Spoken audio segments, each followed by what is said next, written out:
Funcionarios de Estados Unidos señalan a Cuba sin pruebas en supuesto fraude al Medicare, un nuevo intento de manipulación. Pensamiento de Fidel y aniversario 65 de la victoria de Girón guiarán el quinto coloquio internacional Patria, un espacio para reflexionar y actuar frente a los desafíos de la comunicación digital contemporánea.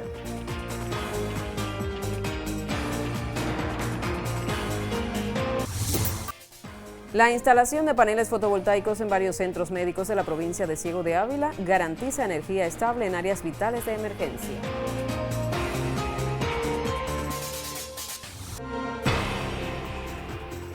Desde La Habana reciba nuestros saludos. Soy Evelyn Delgado y ya le presento las principales noticias de la jornada.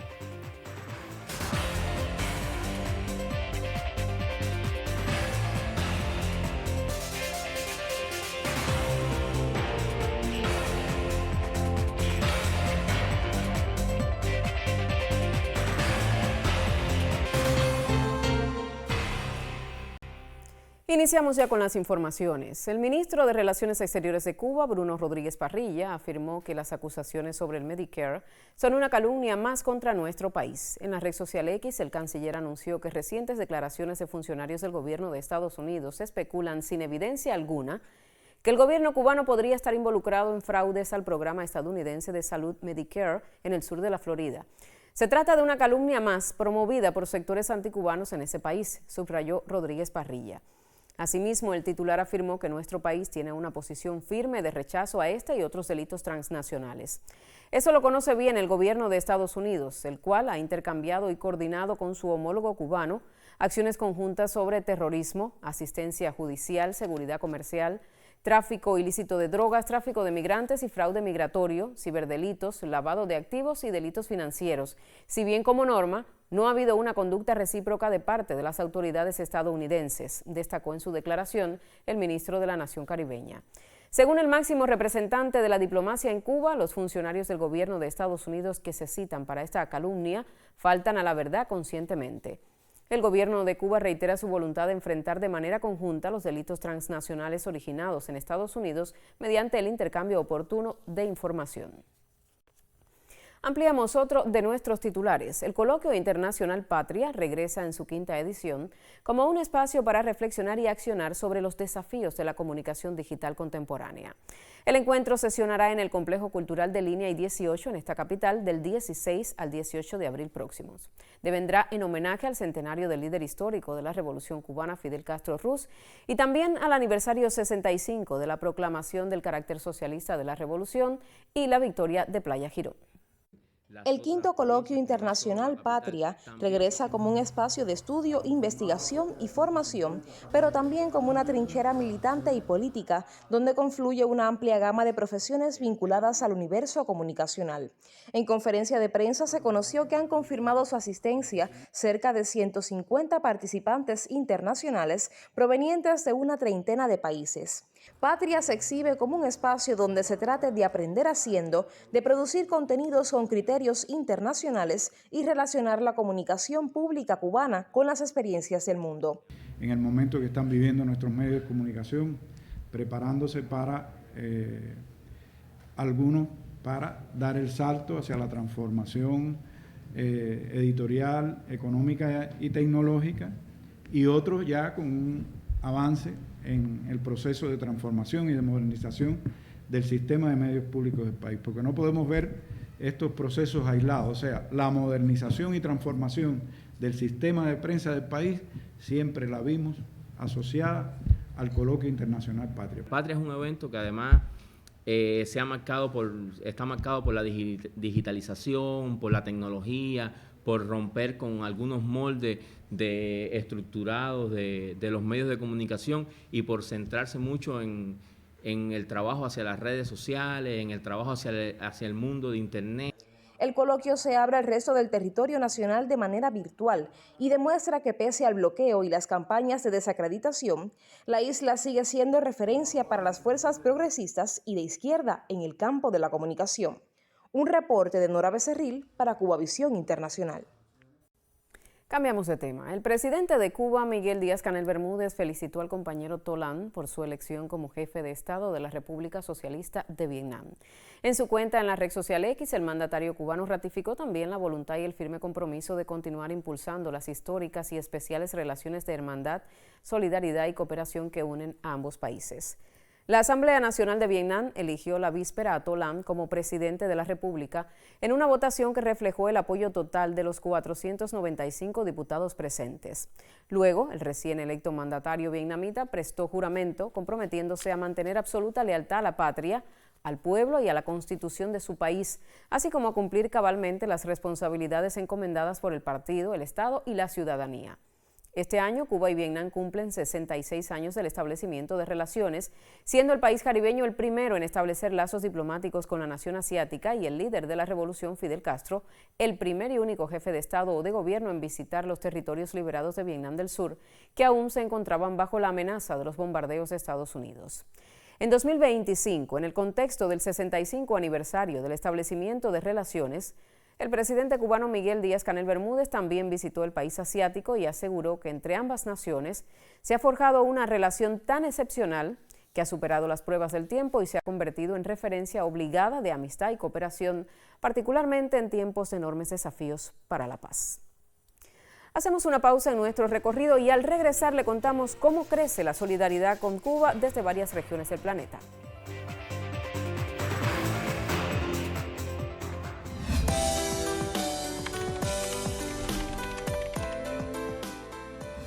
Conocer a Fidel es un gran prestigio, un privilegio para mí, un gran privilegio. Es un gigante moral e intelectual, un luchador firme e incansable por las causas de paz, justicia y la felicidad de los pueblos. Interpretar a Fidel ante mi pueblo, en mi tierra natal, es algo muy grande, muy emocionante. Para mí y para el pueblo de Vietnam en general, el comandante en jefe Fidel Castro es el amigo más leal, ¿no?, más entrañable de nuestro pueblo.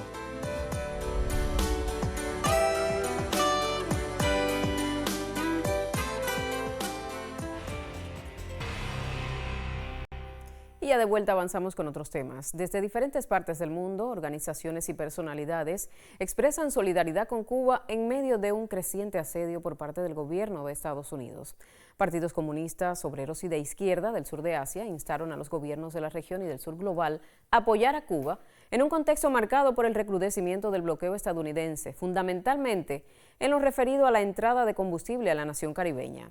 Firmaron la declaración organizaciones de la India, Pakistán, Sri Lanka y Nepal, así como el Partido de los Trabajadores de Bangladesh, quienes reconocen además la resistencia inquebrantable del pueblo cubano y confiaron en que Cuba no se rendirá. Particularmente en Sri Lanka se mantiene activa también la campaña nacional Rompamos el bloqueo, estamos con Cuba, organizada por el Partido Socialista de Primera Línea y que busca fomentar la solidaridad y la recogida de donaciones hacia el país caribeño. Asimismo, diversas personalidades políticas de Panamá enviaron una carta abierta al gobierno de Estados Unidos exigiendo el fin del bloqueo impuesto al país antillano desde hace más de 6 décadas. En la misiva, algunos exdirigentes históricos del Partido Revolucionario Democrático, fundado por el general Omar Torrijos, llaman a no permanecer indiferentes ante las medidas de la administración de Donald Trump, las cuales recrudecen políticas destinadas a asfixiar económica y políticamente al pueblo cubano. Los firmantes rechazan además los argumentos que buscan justificar nuevas presiones de Estados Unidos contra Cuba, así como la desestabilización del país caribeño. Y seguidamente vamos a conocer el pronóstico del tiempo para los principales destinos turísticos del país. Desde el Instituto de Meteorología hacemos contacto con la máster en ciencias, Ginelis Bermúdez. Adelante, Ginelis, te escuchamos.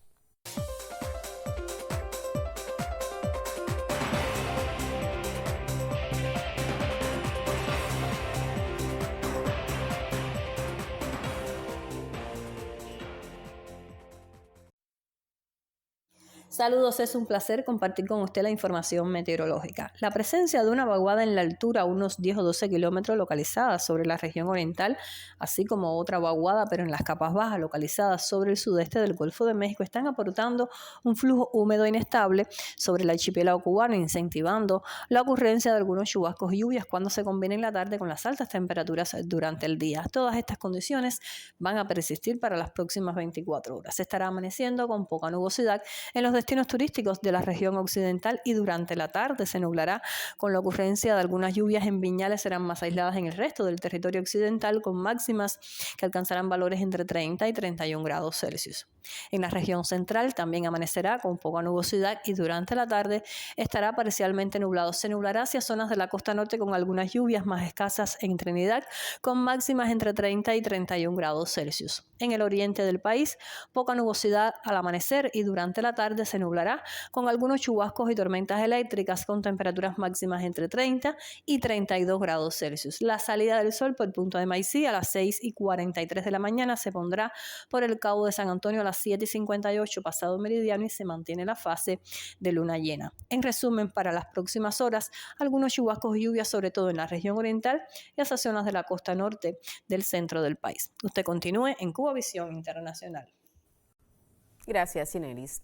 La instalación de paneles fotovoltaicos en varios centros médicos en la provincia de Ciego de Ávila garantiza energía estable, especialmente en áreas vitales de emergencia. Una inversión que no solo protege vidas, sino que también ratifica el compromiso de Cuba con las fuentes renovables y la sostenibilidad sin depender de combustibles fósiles. Veamos el reporte desde ese territorio. El montaje de paneles solares en centros de salud representa un avance hacia la sostenibilidad y la mejora de la calidad de atención médica. Al contar con esta tecnología, pueden operar de manera autónoma, asegurando que los equipos médicos, la iluminación y otros servicios esenciales estén siempre disponibles, incluso durante corte de energía. Son estaciones de 2 kilos que tienen una función principal que es emergencia. Y por supuesto, usted llega a un policlínico a atenderse y si está oscuro es difícil. Y entonces tienes un respaldo para la vitalidad. La implementación de paneles solares también favorece la resiliencia ante desastres naturales y situación de emergencia. Tener una fuente de energía renovable puede ser vital para mantener el funcionamiento de las instalaciones y garantizar la atención a quienes más lo necesitan. Esto nos sería de útil hasta para realizar electrocardiogramas que en estos momentos no se ha podido realizar. Tiene una importancia altamente significativa que se puedan hacer, aunque sea los casos más puntuales, más urgentes que se puedan hacer en el policlínico, que se pueden hacer aquí en el policlínico. La instalación de estas fuentes de energía en centros de salud no solo mejora la eficiencia y la sostenibilidad de estos servicios, sino que también fortalece la capacidad de respuesta ante emergencias y optimiza el uso de recursos. Esta iniciativa es un paso importante hacia un futuro más saludable y sostenible para todos. A propósito del tema, les comento que el compromiso de China ha sido decisivo para que Cuba avance hacia un desarrollo más sostenible. En el proceso de transición energética ha ofrecido una cooperación integral desde transferencia tecnológica, donaciones de equipos, sistemas fotovoltaicos para viviendas aisladas y parques solares, hasta la formación de capital humano en universidades chinas. El embajador del gigante asiático en la nación caribeña, Hua Xin, ofreció declaraciones exclusivas para Cuba Noticias. Veamos. Actualmente, ambos países presentan amplias perspectivas de cooperación en áreas como la energía y la transformación digital. En el sector energético, las empresas chinas aprovechan al máximo sus ventajas industriales y tecnológicas, contribuyendo a la Estrategia Nacional de Transición Energética de Cuba. Por un lado, la tecnología y la manufactura chinas son omnipresentes en los diversos parques fotovoltaicos construidos en Cuba. Por otro, desde electrodomésticos de nueva energía hasta diversos vehículos eléctricos, cada vez más productos chinos de nueva energía se incorporan a la vida cotidiana de los cubanos, ofreciendo opciones más ecológicas. El embajador chino destacó además el apoyo de su país al desarrollo del proyecto de televisión digital terrestre en Cuba. Tenemos también sus declaraciones. En cuanto a la transformación digital, desde 2013, gracias a la estrecha colaboración entre China y Cuba, el proyecto de televisión digital cubana se ha implementado con éxito en 4 fases. Cuba se ha convertido en el primer país de América Latina y el Caribe en utilizar el estándar de televisión digital chino. La cobertura de las señales digitales de definición estándar y definición alta en Cuba mejora cada día más, brindando servicios de televisión de calidad superativa y diversificados a la población cubana. Y llega el momento en esta emisión de conocer lo que acontece en el mundo de los deportes. Hoy con Ernesto Arturo Santana. Adelante.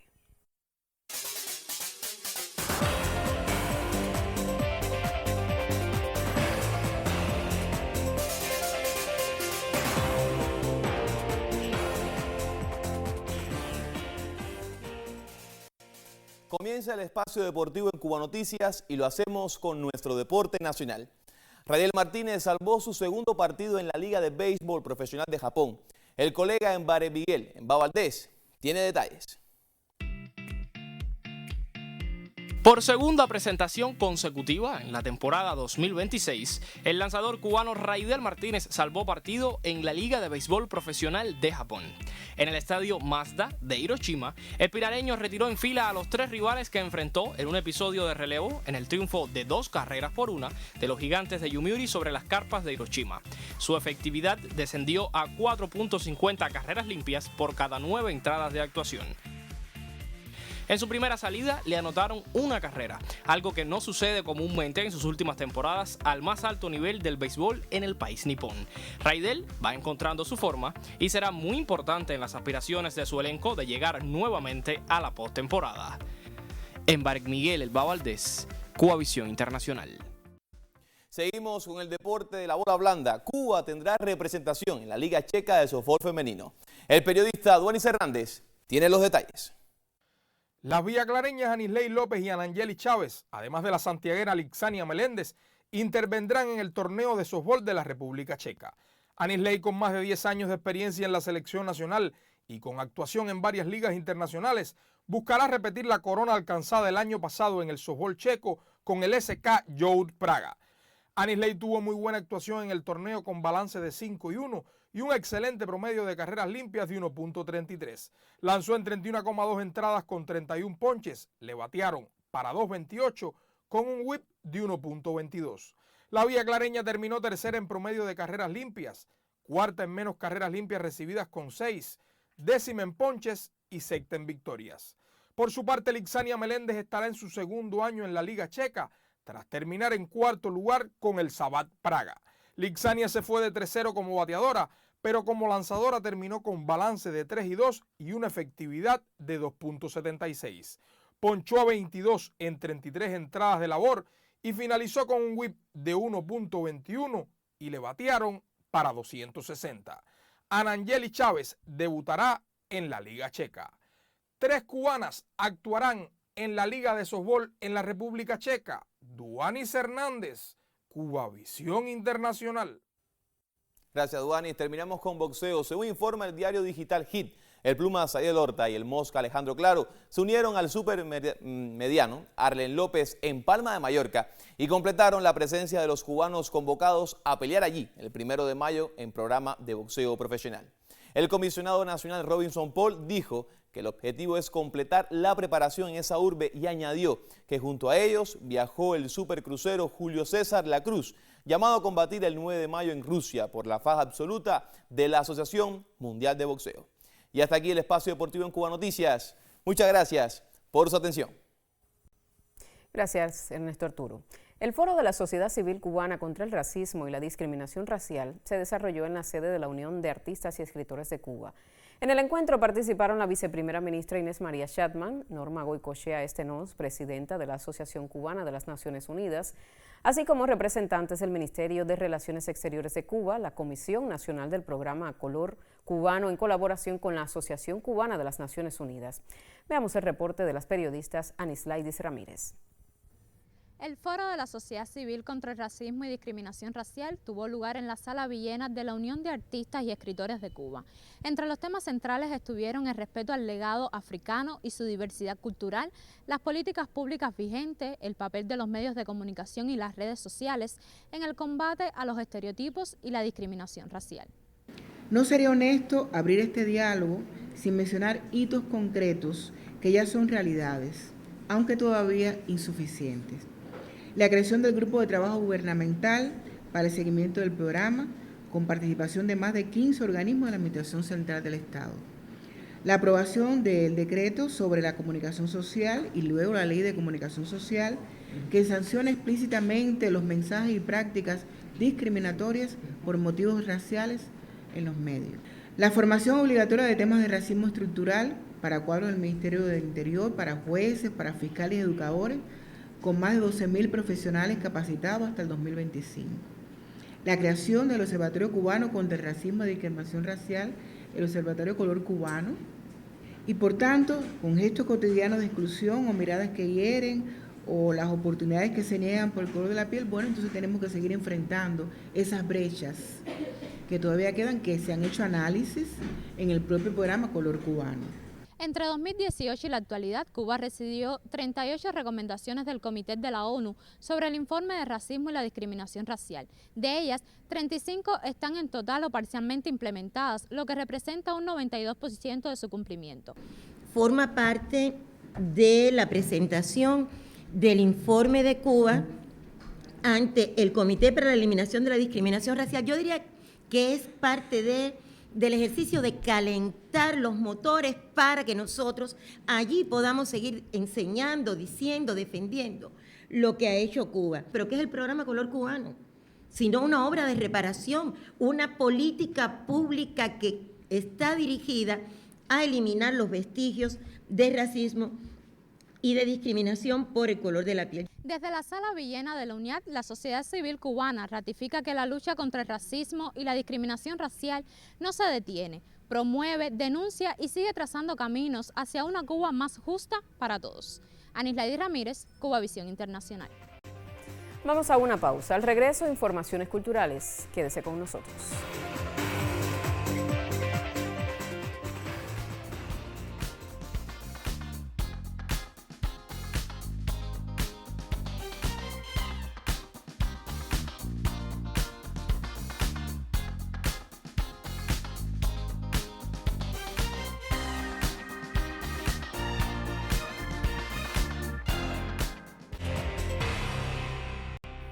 Segmento cultural en Cuba Noticias y ya le damos la bienvenida a Catherine Tamayo. Adelante, Catherine.